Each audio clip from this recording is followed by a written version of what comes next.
Hola, muy buenas noches, bienvenidos a ADN. Vos sabés que Mauricio Macri en 2015 te decía, recordá, cuando era candidato a presidente de la Nación, te decía que él no iba a inventarse enemigos. Eso es imposible en la política, porque un presidente y porque la política es administrar conflictos de intereses, en general conflictos económicos. Entonces, si uno mueve la balanza para un lado, se genera un enemigo indefectiblemente. El problema es que todos los argentinos sabíamos con qué intereses venía ya cargado el presidente. Todos sabíamos el interés de IEXA, hoy tiene más obras que nunca. Todos sabíamos que venía con el Correo Argentinos en sus espaldas. Después se trataba de condonar 70.000 millones de pesos de una deuda histórica con Argentina. Sabíamos que tenía una empresa minera, se sacó las retenciones. Sabíamos que tenía los peajes en la República Argentina, o parte de ellos, y ahora se autocondonó una deuda de 1.100 millones de dólares. Con esos intereses venía el presidente de la Nación. Y empezó a inventarse enemigos para que vos creas que son tus enemigos, pero son los enemigos de él. En las últimas semanas, el enemigo que te dice Mauricio Macri, el enemigo del pueblo, es Aerolíneas Argentinas. ¿Sabes por qué? Porque también en sus espaldas traía una Aerolíneas. Y esa aerolínea todavía sigue perteneciendo al presidente. Él, Dietrich y Quintana tienen aerolíneas. Una es Flybondi y la otra es Avianca. Todos los argentinos lo saben, y el presidente intenta sacarse la única competencia válida que tiene hoy en la Argentina, es decir, Aerolíneas Argentinas. ¿Por qué con aerolíneas? Si Avianca, si Flybondi, si Norwegian, hoy tienen subsidios del Estado, igual que Aerolíneas Argentinas. Sin embargo, su hija, desde lo más profundo de su corazón, le dijo al presidente que Aerolíneas le estaba haciendo mal al pueblo. Yo no quiero más que mi hija me pregunte, papá, ¿por qué te tienen que bancar todos los demás? Porque no se hacen las cosas como hay que hacer en Aerolíneas para que no requiera del aporte del resto de los argentinos.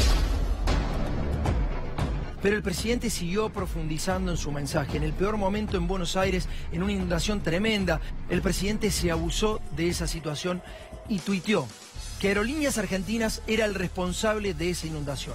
Que si no hubieran ido recursos a Aerolíneas Argentinas, es decir, la competidora de sus empresas y de la de Dietrich, si no hubieran ido recursos a esa empresa, vos no te hubieras inundado. Grave, ¿no? Pero el presidente también se generó otro enemigo. Eras vos. En un momento, acordate, el enemigo del pueblo era vos mismo. ¿Te acordás cuando Macri te decía que vos gastabas demasiada energía eléctrica y que la energía era muy barata? Y que no podías pagar las tarifas energéticas en pesos cuando en realidad en el mundo están en dólares. En realidad te decías que vos eras tu propio enemigo, porque sus amigos, Nicolás Caputo, no lo digo yo, lo decía el propio presidente, y su testaferro Joe Lewis, acordate cuando Macri usaba su helicóptero, cuando fue por primera vez de vacaciones cuando era presidente de la casa de Joe Lewis, eran los dueños de la energía. Por eso Macri necesitaba que vos pagaras la energía en dólares, porque estaban sus amigos reclamando algo que le había prometido en campaña. ¿Te acordás? Durante años nos hicieron creer que los subsidios a la energía eran gratis y no la supimos cuidar, porque no hay otro camino. Y no vine acá para hacer lo que me conviene a mí o a mi gobierno, porque no se trata de sacar, sino de poner. Después del reto que te pegó Mauricio Macri, aumentó el 1000% la tarifa y en algunos casos más del 1000%. ¿Vos conocés a alguien en la República Argentina que desde el año 2015 a esta parte esté facturando 10 veces más? ¿Tenés algún amigo que esté ganando hoy 10 veces más de lo que ganaba en el 2015? Los amigos de Macri sí. Nicolás Caputo ganó en los primeros 6 meses de este año 10.900 millones de pesos. ¿Escuchás? En los primeros 6 meses de este año, 10.900 millones de pesos gracias al tarifazo. Y decías que el enemigo eras vos. Te hacía pensar que un jubilado no podía disfrutar del aire acondicionado. Uno mismo en su familia se recriminaba, ¿cómo vas a prender el aire acondicionado? Somos de clase media, vos que sos jubilado usás aire acondicionado. Sin embargo ellos, con ese odio de clase, ya venían desde la campaña. Acordate. El aire acondicionado es de los elementos más disruptivos que ha venido a integrarse a este cóctel explosivo y siniestro que inventó el gobierno anterior. Dormimos pegados. Toda la noche no transpira, no decís. Bueno, porque dormimos con aire acondicionado hasta en invierno. Y después se generó otro enemigo. ¿Te acordás de los mapuches? Lejos parece, ¿no? Pero eran un enemigo. ¿Y sabes por qué eran enemigos en ese momento? Porque Benetton necesitaba afianzar sus hectáreas y las afianzó.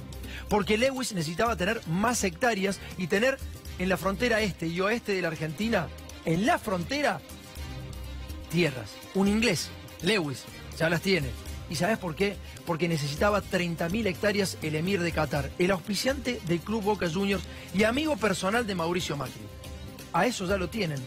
Entonces los mapuches ya no son los enemigos. Ya no son terroristas como decía Patricia Bullrich, ya no son terroristas como decía Gabriela Michetti. ¿Sabes por qué?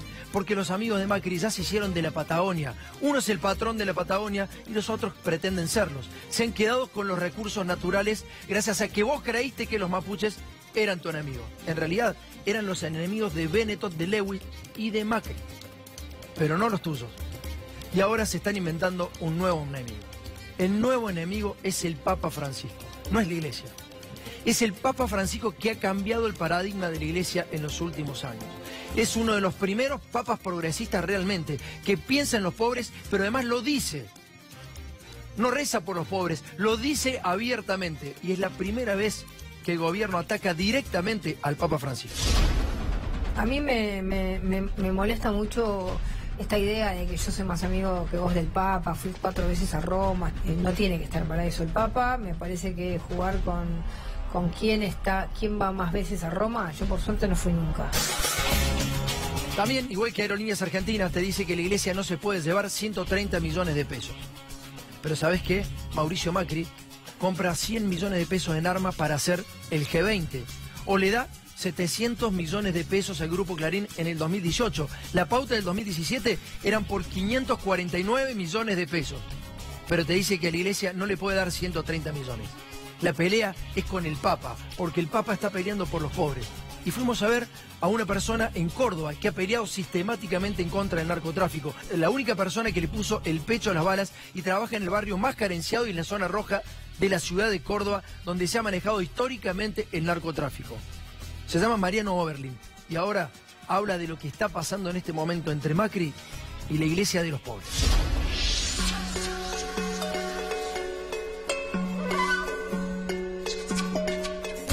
Contarle a la gente de Buenos Aires, del país, cómo se llama este barrio y cómo es el tipo de barrio en el que vivís. Yo estoy acá, en esta parroquia que se llama Crucifixión del Señor y que atiende jurisdiccionalmente a 2 barrios que son Barrio Müller y Maldonado y 6 villas que hay en los alrededores del barrio. Era la zona más roja de Córdoba, o considerada la zona más roja de Córdoba respecto, por ejemplo, al narcotráfico y al delito, ¿no? O sea, no es que lo decía la gente, sino que estaba así caratulado en mapa de seguridad y todo, ¿no? Y creo que en parte sigue siendo así.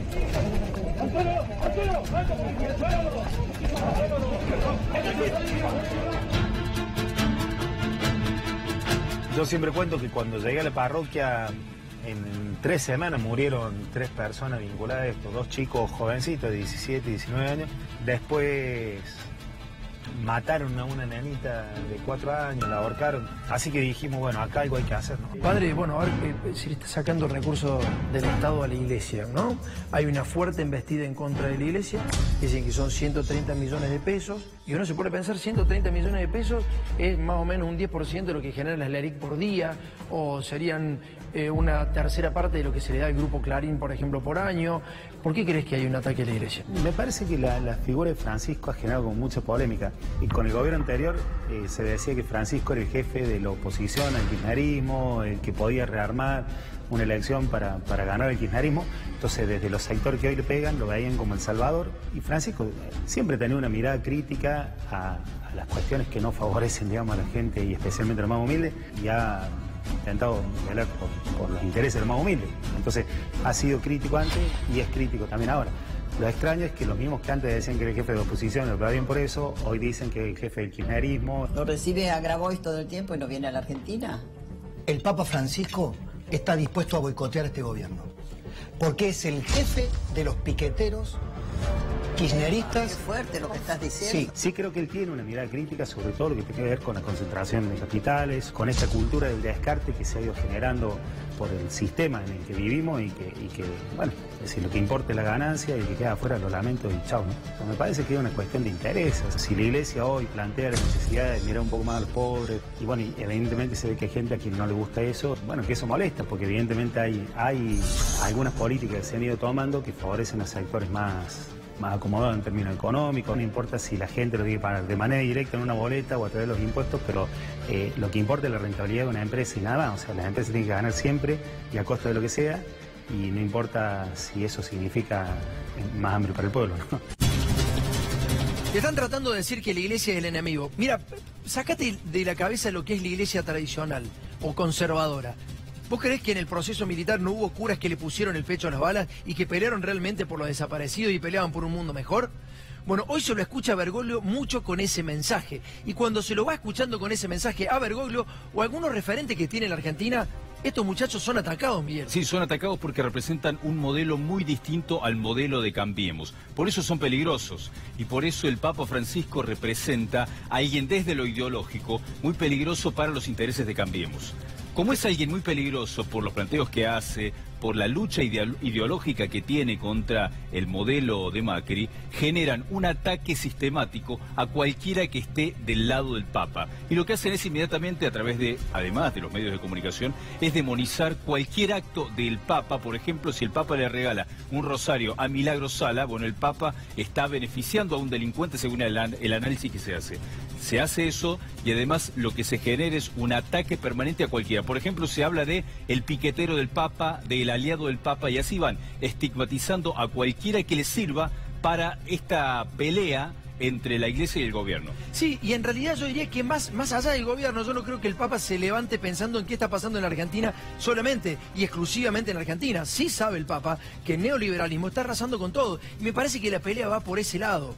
Va por ese lado. Es la primera vez que hay un Papa progresista y que le hace creer a la gente o a los pobres que los está mirando. Y tiene referentes, por ejemplo, Mariano Oberlin en Córdoba. ¿Cómo haces para financiar esta iglesia que le da contención a los chicos que caen en la droga específicamente? Al principio fue todo muy a pulmón, con donaciones, con pequeños recursos que conseguíamos, alguna herramientita, una lija que nos donaban para hacer algo de madera.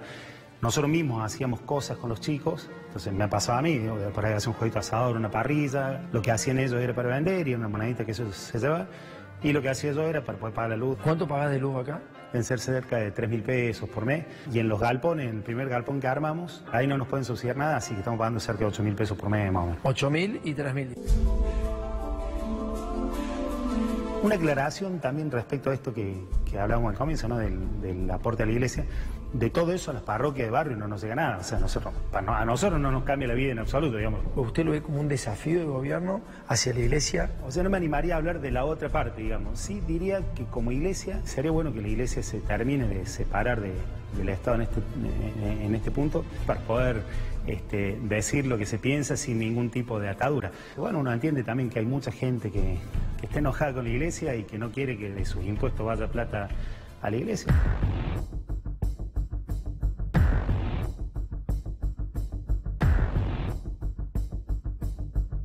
¿Qué piensa del gobierno actual? Yo no coincido ideológicamente, pero uno, qué sé yo, bueno, si se eligió democráticamente, sí me parece que lo que dijo antes de las elecciones es muy distinto de lo que hizo después, pero en términos concretos, ¿no? Digo, sí, claro. Hablando de la inflación, hablando del dólar, hablando de las tarifas, o sea, dijo una cosa, al otro día de que entraron hicieron lo contrario que habían dicho hasta el día anterior, entonces...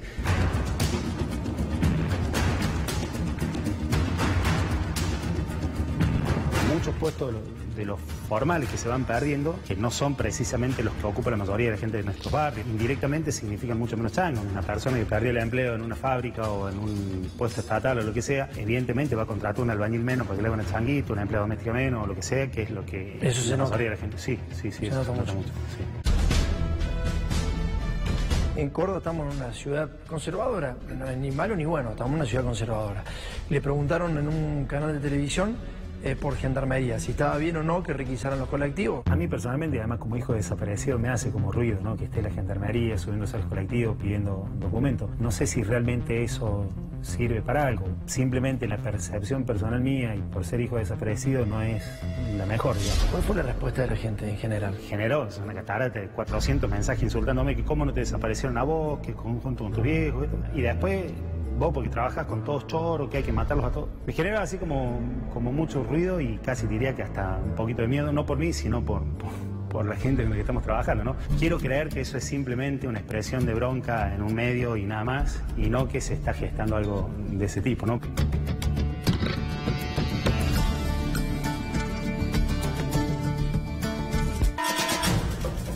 Ahora te vamos a mostrar todo lo que no se debe hacer en política. Es un pueblo de Córdoba, es limítrofe con La Rioja, está a 220 kilómetros de capital. Se llama Cerrezuela. Es un pueblo gobernado por Cambiemos. Acordate que Cambiemos te dijo que estaban mal dados los subsidios, que no había que dar subsidios, que las obras debían ser financiadas por el Estado Nacional, pero igualitariamente para todos los partidos políticos, y que la política se tenía que reivindicar. Vas a conocer un intendente de Cambiemos que hace con la guita del Estado Nacional lo que no te imaginas.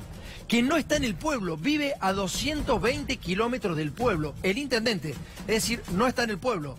Que hace ir gente de La Rioja y de otras provincias a votar a su pueblo para él ganar. Y además, el 90% de la población vive de los subsidios. Esto es Cerrezuela, en Córdoba.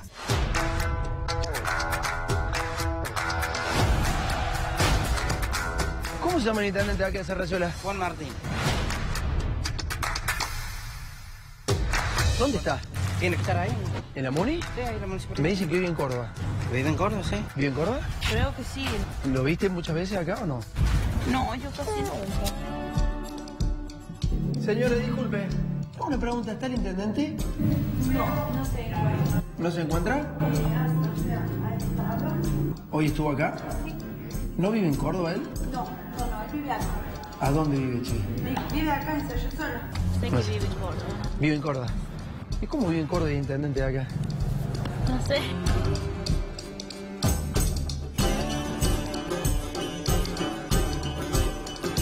Señor, ¿cómo anda? ¿Trabaja acá en la Muni? Sí. ¿El intendente dónde está? Bueno, mire, yo hace 36 años que trabajo. Sí. Yo no hablo nunca con el intendente. Pero él viene y da la vuelta y se va. ¿Pero no viene nunca este? ¿Vive en Córdoba? Yo lo veo muy poco acá. La chica le estaba mintiendo que vive acá no vive. ¿No vive en Córdoba él? No, él vive acá. Sí, vive para Córdoba. No lo van a encontrar nunca si vive en Córdoba. Vive acá en Cerrezuela. ¿Tu casa la tiene allá? ¿Por qué no viene el intendente? ¿Qué pasa? No, pero ¿quién dice que no viene? La gente. No, él viene, tiene tareas en Córdoba que hacer, gestiones en Córdoba. ¿Y viene acá a laburar o no? Un día estará, lo encontrará, 2 días, más 2. Vive en Córdoba. Ah, vive en Córdoba. Él tiene domicilio en Córdoba. Estamos a 200 kilómetros de Córdoba. Y sí, pero siempre vivió en Córdoba, o sea... Estos muchachos de Cambiemos te hicieron creer que el peronismo era de temer, que la gente le tenía miedo al peronismo y que por eso lo votaban, por los subsidios, por el miedo. Muchachos, en este pueblo pasa eso, exactamente eso que decían ustedes que no iban a hacer. Es decir, dijeron que no iban a robar y están robando. Dijeron que iban a hacer política como corresponde y no lo están haciendo. ¿Qué pasa, muchachos? Se les está cayendo el velo a Cambiemos. Muy rápido, ¿eh? 3 años nomás, Miguel. En 3 años se está mostrando de manera explícita cómo se manejan. Juan Martín, que no vive en la ciudad, como te decía Tomás, se maneja como un patrón de estancia. A las elecciones las tiene arreglado utilizando a vecinos que llegan desde otras localidades para votar, llegan desde otras provincias. Utiliza las pensiones y a los subsidios como método de extorsión, todo lo que condenó Cambiemos. Y además utiliza algo que es muy común en los políticos cuando tienen un distrito chico. Tienen a mucha gente viviendo del empleo municipal, entonces de esa forma los manipulan y de esa forma dominan mucho más al pueblo que tienen. Te pido por favor que te quedes en cámara, que te quedes frente al televisor, porque lo que vas a ver después de este tape es a un funcionario municipal diciendo a dónde van los recursos económicos millonarios que manda el Estado Nacional. La segunda parte se resuelve, dale. ¿Cómo es que lo votan al intendente si no están? Porque la gente acá le imponen el miedo. Si no me votás, te quito la casa, te quito la pensión, no te doy un subsidio. Y bueno, es un pueblo de miseria, ¿no es cierto? Es un pueblo pobre. Y ellos se postuló uno, le dicen, bueno, usted tome tanto, se postuló usted y le hacemos nosotros. Porque la gente mucho vive así de la municipalidad. Exactamente. ¿Y de qué vive la gente acá, che? Y bueno, acá ahora está de esto, no hay otra cosa. ¿Esto qué es la municipalidad? Nada más.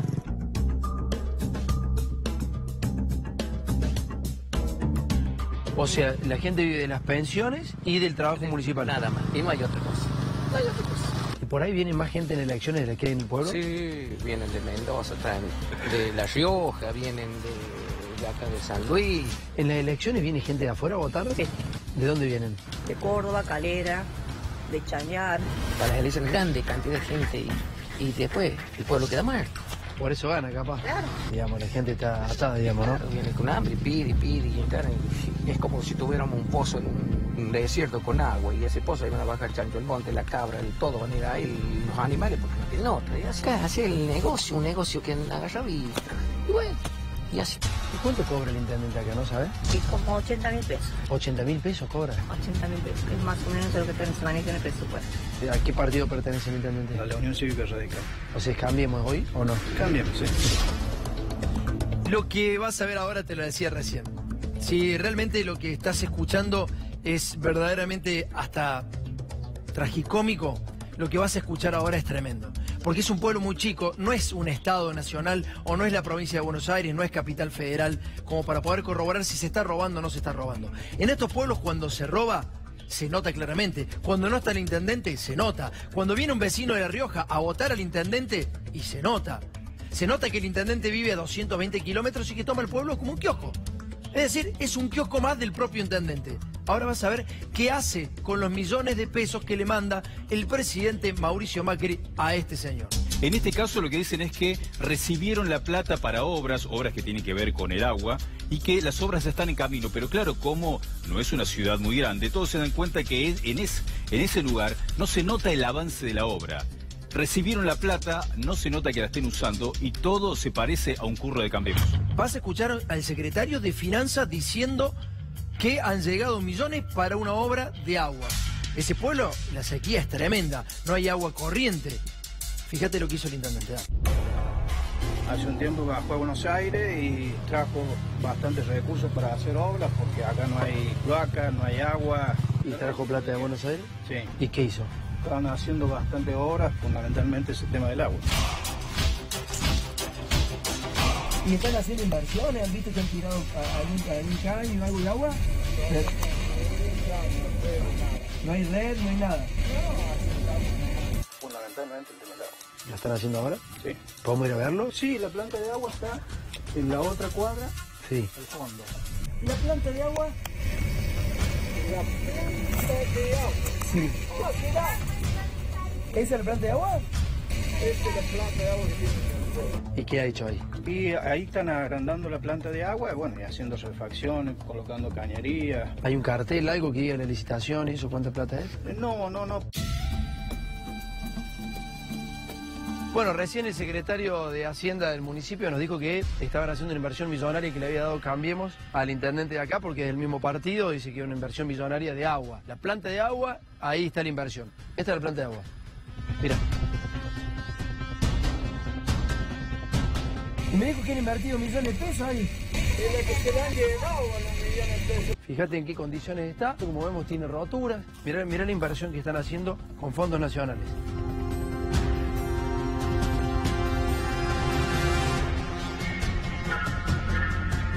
Un tanque que está roto para todo el pueblo, esto es para todo el pueblo, ¿eh? No hay red de agua potable en casi ningún domicilio, según nos cuentan los propios vecinos. Pero fíjate, está perdiendo agua, el tanque está en unas pésimas condiciones y dice que las inversiones millonarias han venido a esta planta de agua potable de Cerrezuela.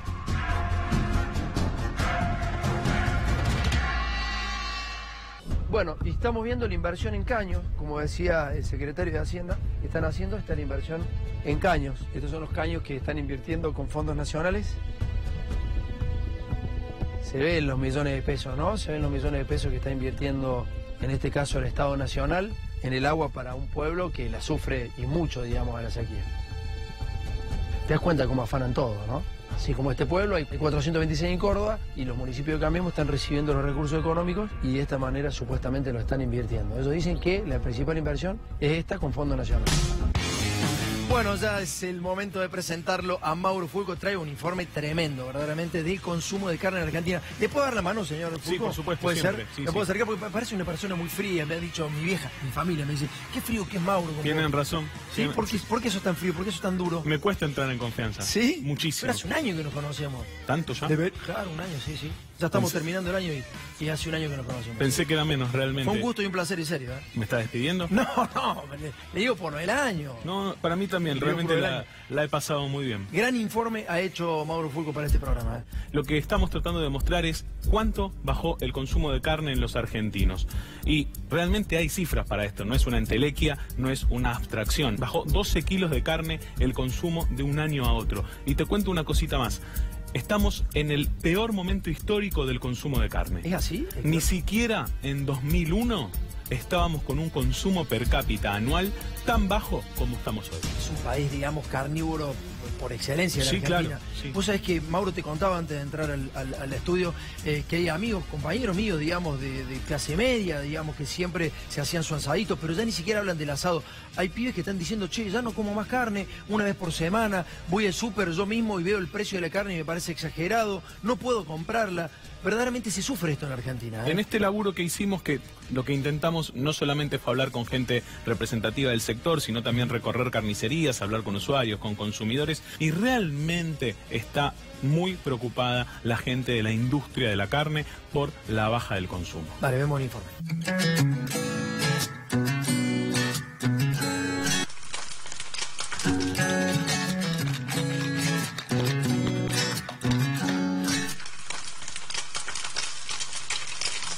El consumo de carne cayó, pero se desplomó. Vos agarrás desde el 15 de septiembre al 15 de octubre y obviamente los números son alarmantes, son casi 12 kilos por habitante por año. Cada día que pasa es más embromado. El aumento de la carne que es imposible de comer. Yo prácticamente no como. Uno tiene que seguir comiendo carne, los chicos también. Yo con un bebé en la panza tengo que comer carne, así que hay que seguir comiendo. Más espaciado. La canasta familiar se achica y carne come la gente, pero no es la venta que había hace un año y medio. El último informe del cierre de carnicerías, sabe que hay 40.000 carnicerías en todo el país. Una etapa en el primer trimestre del año donde cayeron más de 4.000 carnicerías. Si vos hoy no tenés un local mixto con carnicería, verdulería, es muy difícil sacar los gastos solo de alquiler, luz, gas, todo eso que vos puedes consumir. En el segundo informe, que empezó en julio hasta fines de septiembre, marcaba que había casi 3.000 carnicerías más en todo el país que habían dejado de funcionar. Muchos negocios que ya están cerrando, ya han cerrado. Y obviamente nosotros pensamos todo el tiempo también, ¿cuándo nos va a tocar a nosotros? Y obviamente consecuencia en el funcionamiento del consumo, en que la gente empezó a optar por otros cortes de carne que eran más populares. Más pollo, más cerdo, carne bueno se usa pero en menor cantidad. Alterno con pollo, pescado y bueno, pero sigo comiendo carne. ¿Cuánto consumía una familia en julio? Y agosto consumía 3.000 pesos por mes de carne. Hoy consume, digamos, 2.000 pesos. No, es 1.000 pesos menos por familia. Están sacándole a los argentinos algo que es fundamentalmente importante: la carne.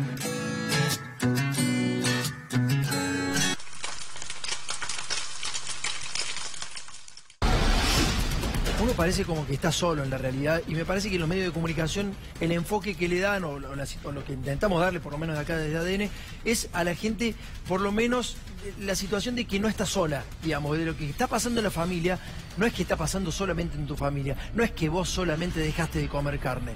Mauro te está diciendo en su informe que 12 kilos de carne per cápita han caído en el año en la Argentina y que son niveles históricos los que se están tocando. Digamos, dejar de consumir carne quiere decir que estamos verdaderamente mal y estamos en una crisis que el gobierno no quiere ver particularmente. Como bien decíamos y como bien señala el informe, estamos en el piso histórico de consumo de carne.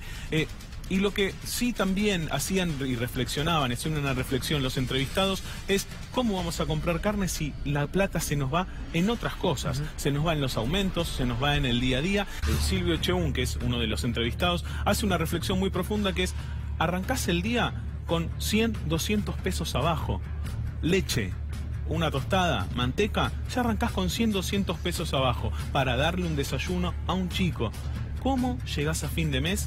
¿Cómo te vas a sentar a comprar carne? ¿Cómo vas a comprar asado si arrancás 200 pesos abajo solamente con un desayuno? La segunda parte del informe.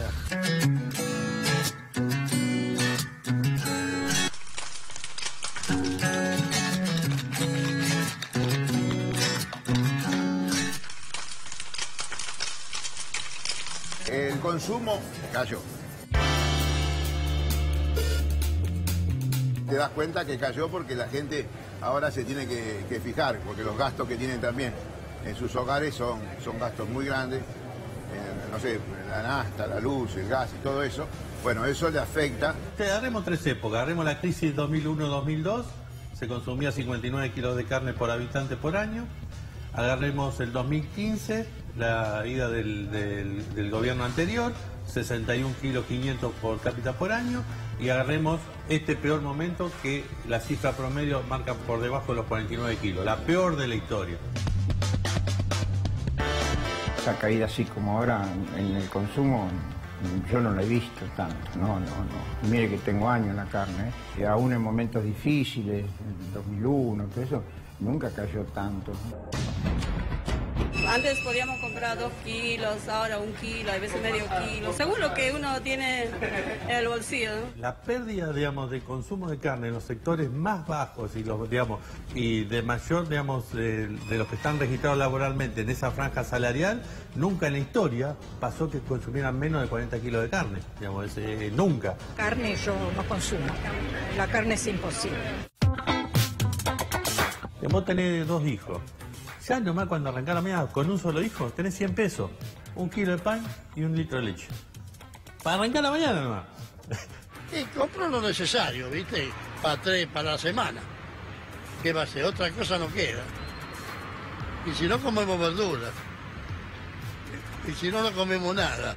Es muy, muy difícil, porque los gastos están. Cada vez la gente consume menos. Vos abrís un negocio y si no cubrís los gastos y lo tenés que cerrar o tenés que ir. Y hasta la picada, que era una de las cosas más económicas, no se puede, y nos tiramos a hígado, a ese tipo de... que sigue siendo caro igual, está caro, pero no queda otra.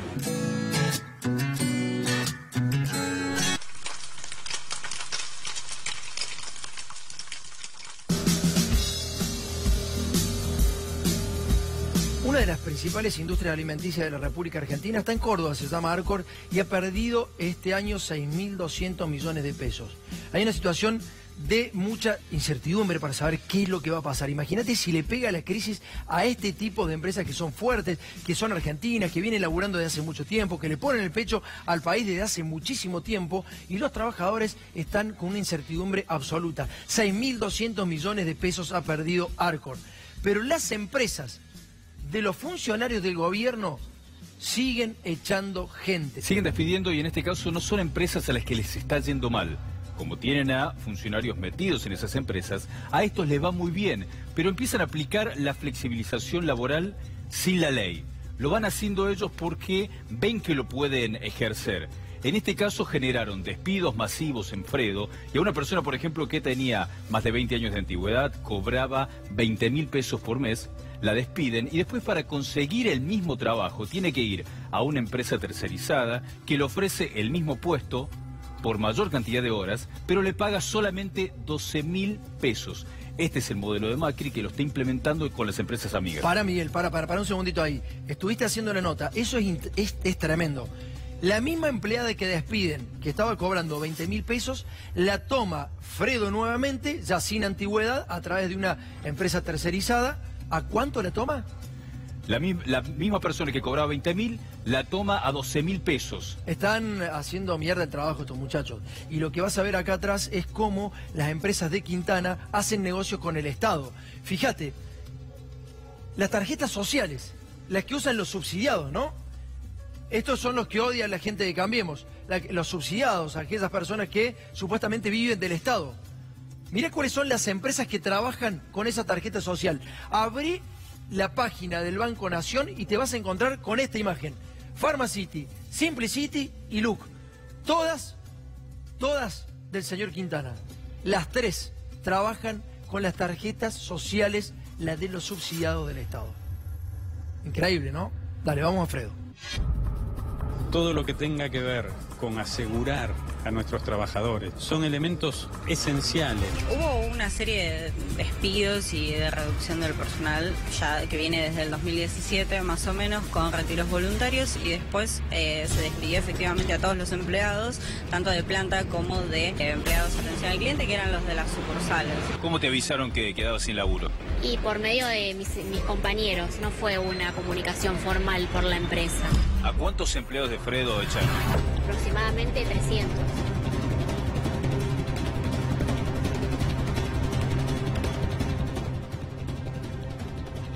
¿Por qué se generaron tantos despidos en esta empresa? Y porque había una política sobre limpiar a todos nosotros, que éramos los empleados más viejos, que estábamos desde hace mucho y que teníamos un convenio relativamente bueno. Empezaron a vaciar lo que es la fábrica y con esto empezaron a precarizar lo que es el trabajo. Necesitamos cada vez trabajadores mejor educados, mejor capacitados, más productivos. Yo trabajaba, 6 días a la semana con un franco semanal, cobraba alrededor de 20.000 pesos.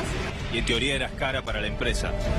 Sí, estaba en un rango costoso para la empresa. El trabajo no lo defendemos y seguimos levantando lo que llaman conquistas en contra de la productividad. Yo cobraba alrededor de 17.000 pesos, el sueldo bruto, y tenía 6 años de antigüedad.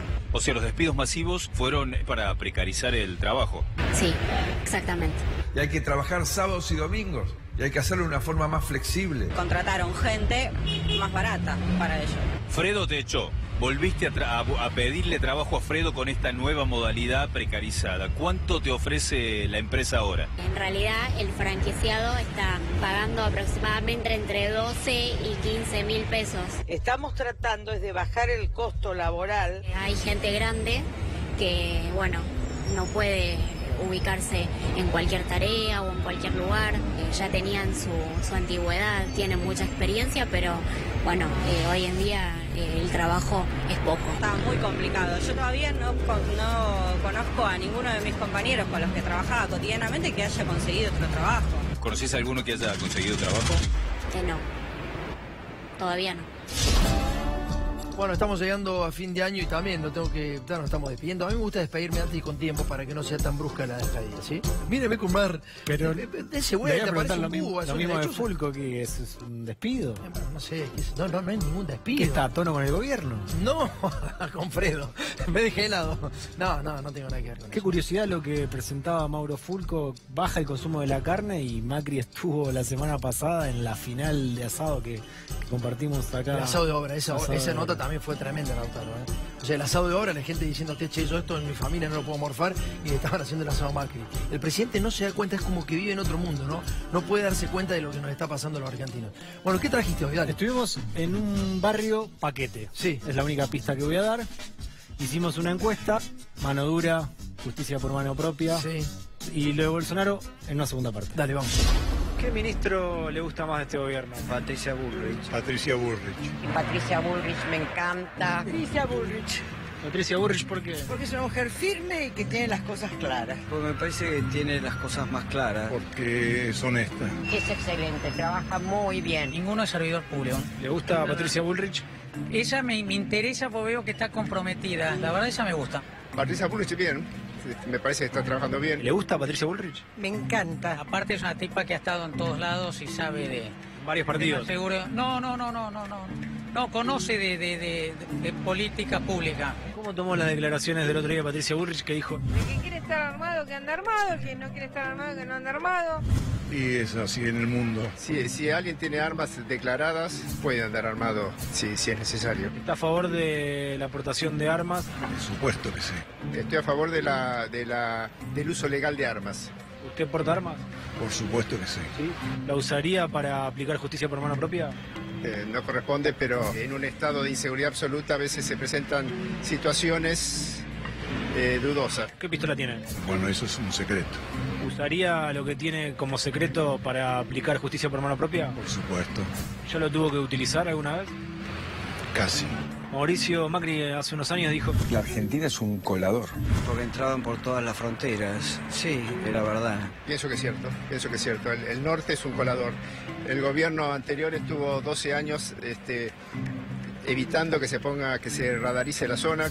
Hay que tener un poco de control en las fronteras, no puede ser piedra libre para todo el mundo, ¿viste? Vienen todos, te ocupan todos los hospitales. La prioridad la tiene siempre el argentino por sobre el inmigrante. Y no hay cupo para los argentinos. Y lo peor de los países vecinos vino para acá. A diferencia de lo que pasaba hace 100 años con la otra inmigración que venía lo mejor de los países europeos. Acá viene lo peor de los países vecinos. Hay que endurecer esta realidad para defender a las víctimas, ¿viste? Las fuerzas de seguridad deben reprimir. No se le puede dar prioridad a las organizaciones sociales que cortan permanentemente el tráfico, a los inmigrantes ilegítimos. Concretamente, no todos los bolivianos ni todos los paraguayos son malos, pero los que han venido acá había unos cuantos malos. Ahora vamos a hablar de Bolsonaro y de Pichetto, ¿no? Sí, o sea, muy buena imagen Pichetto en este barrio. Y claro, sí. Bolsonaro al lado de Pichetto es del caño, digamos, ¿no? Y mucha gente... Miriam Bregman. Puede ser. Y mucha gente está en contra de Lula y por eso le gusta Bolsonaro. Claro. No le importa lo que dice. No, capaz que sí le importa, porque lo que acabamos de ver recién tiene mucho que ver con lo que decía Bolsonaro, digamos, ¿no? Por ahí se refugia en eso, pero piensa igual que Bolsonaro. Bolsonaro a favor de la tortura y en contra de la homosexualidad. Bueno, dale. Pichetto cada vez me gusta un poco más. ¿Pichetto le gusta? Es el peronista racional más lógico. Sí, me parece tipo interesante. Podrían cargar el peronismo. El otro día hubo detenidos después de las movilizaciones y de gente que andaba por la calle el día de la votación en diputados, y Pichetto dijo: espero que los 4 extranjeros, los 2 venezolanos que hemos recibido generosamente los argentinos, el paraguayo y el turco, que ya estén en departamento de migraciones listos para la salida del país. Estoy de acuerdo. La mala gente se tiene que ir. Hay que tratarlos con todo el rigor de la ley, me parece perfecto. ¿Bolsonaro le gusta? ¿Cuál? Bolsonaro, de Brasil. El de Brasil, yo no soy brasilera, no tengo ni idea, recién empieza. Vamos a ver, hay que juzgar después. Le daría una oportunidad. Claro, y Lula era un corrupto. Si tuviese que votar a Bolsonaro o a Haddad, que es el discípulo de Lula, ¿a quién hubiese votado? Me da más miedo Lula. ¿Bolsonaro le gusta? Sí. ¿A favor de la tortura? Yo soy favorable a la tortura. A favor de la tortura no estoy, pero estoy a favor del orden y a favor de combatir firmemente el delito, de reprimir el delito. Está en contra de la homosexualidad, Bolsonaro. ¿Usted qué piensa? Janeiro é a capital do orgulho gay do mundo. ¿Qué orgulho es ahí? Depravación. Pienso que lo normal es la heterosexualidad, la homosexualidad es una anormalidad. No estoy de acuerdo con la homosexualidad, pero sí hay, mientras el homosexual no transmita sus ideas a los que no lo son. ¿Por qué no está de acuerdo con la homosexualidad? Prefiero la gente que no tiene ese problema. Lo veo sí como un problema, la homosexualidad. Un problema para el que lo tiene, y ahora que quieren expandir este tema de la ESI, educación sexual obligatoria, para complicarles la cabeza a chicos que ni siquiera tienen noción de lo que es la sexualidad, decirle que ellos pueden elegir el sexo, para lo cual tienen que tener mucha información de todas las alternativas sexuales que hay. Estoy totalmente en desacuerdo de eso. Estuvimos este año en casi toda la provincia de Chaco. En este caso particular nos fuimos a La Pachito. Chaco es una de las provincias más pobres de Argentina. Sabemos que los adolescentes, un 70% de los adolescentes son pobres. No pueden morfar todos los días en Chaco. Chaco y Corrientes están hasta la verdadera mano. Fuimos al interior de Chaco, hay un pueblito que se llama La Pachito, y ese pueblo es verdaderamente el símbolo de la humildad. Ahí había un intendente durante 23 años, se llama Juan Mosqueda. 23 años intendente y 4 años concejal. Ahora es diputado de la Nación y está acá en el Congreso. El tipo en el Congreso declaró tener 2 casas, tener dólares en el banco. Dice que tiene 736.000 pesos y 465.000 dólares en el banco. Un tipo que fue intendente y cobraba 17.000 pesos por mes. Un auto de alta gama, un Ford Mondeo 2017 y 2 casas. Esto es la historia de la pobreza y la historia de la riqueza. Vas a saber cómo la habrá hecho Juan Mosqueda, que ahora es diputado nacional. Bueno, Ángel, contame quién es Juan Mosqueda. Juan Mosqueda es ahora actualmente diputado nacional, que fue electo en 2017. ¿Juráis desempeñar fielmente el cargo de diputado? Sí, juro. Anteriormente fue intendente. ¿Cuántos periodos fue intendente acá de La Pachito? 23 años. 23 4 años de concejal. 4 años de concejal y 23 años de intendente en La Pachito. Sí, en La Pachito. El señor intendente en la localidad de La Pachito, don Juan Mosqueda. ¿Y de dónde viene Juan Mosqueda? ¿De qué hacía antes? Era ladrillero. ¿Ladrillero? Ladrillero. ¿Es muy fuerte acá la actividad de ladrillero? La única fuente de trabajo es ladrillería. Después, algunos son docentes, otros trabajan en la fábrica de La Escondida. Pero en general se vive o siendo empleado estatal a través de la docencia o de los servicios policiales, de seguridad, digamos. Seguridad y otros servicios que brinda el municipio. ¿Cuántos habitantes tiene La Pachito? 2000 y pico con el último censo que salió.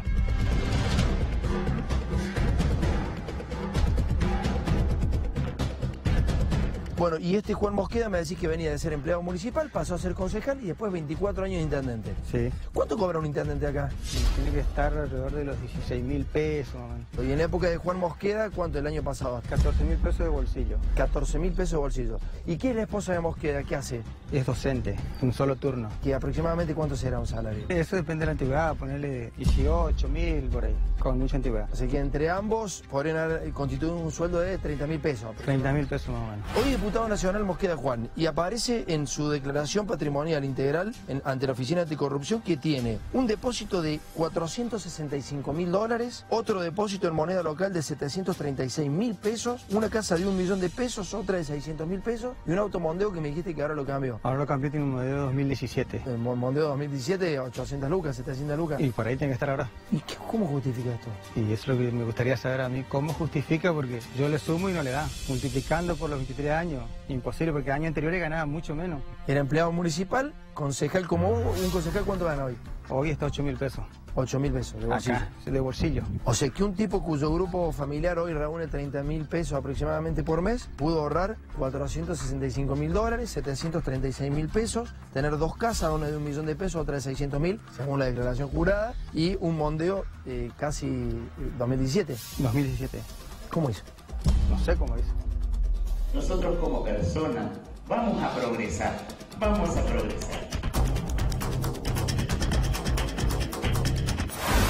Uno verdaderamente no logra entender cómo es que terminan ganando estos tipos, cómo estos tipos son los representantes de ese pueblo.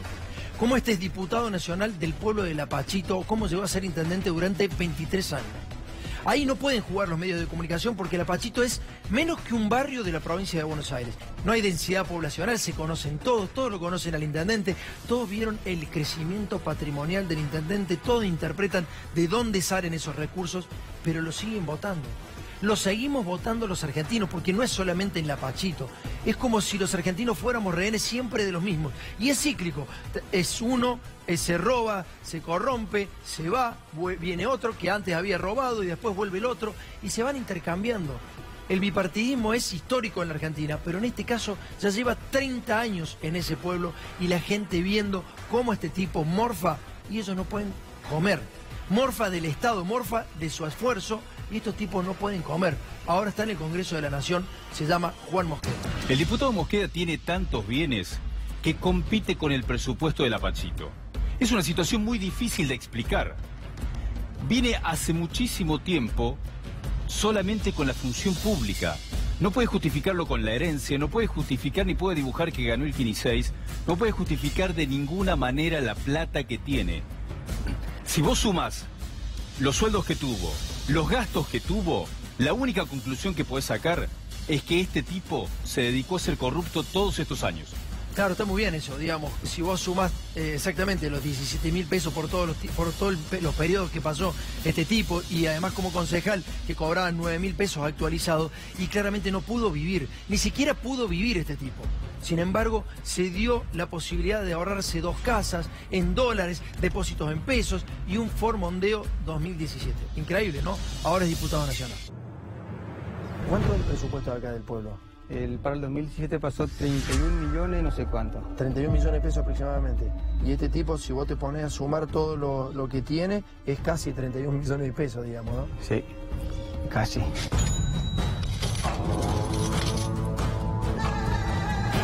Y no tiene, voy a decir, ningún trabajo, nada. En la declaración jurada que él puso otro trabajo, no tiene otro ingreso, ¿no? Claro, no tiene otro ingreso, claro. Y diputado nacional, y evidentemente nadie le ha preguntado nada, ¿no? Evidentemente no. ¿Es un pueblo rico este, Papachito? No.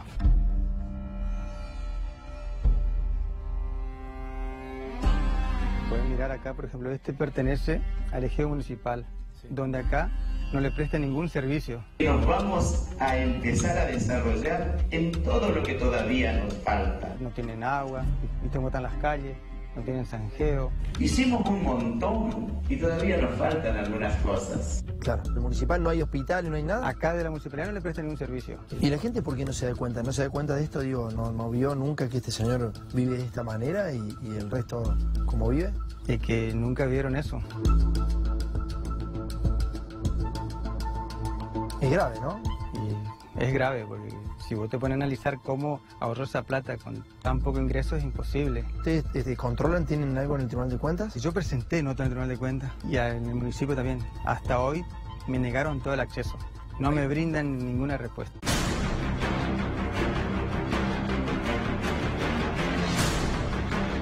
¿Hay oposición en el Tribunal de Cuentas o no? Están, pero no están, te quiero decir. Acá la oposición es Cambiemos.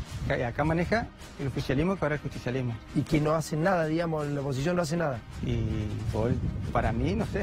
Y no me van a alcanzar los días de vida para agradecer todo lo que me ayudan a construir la felicidad de mi pueblo, Lapachito.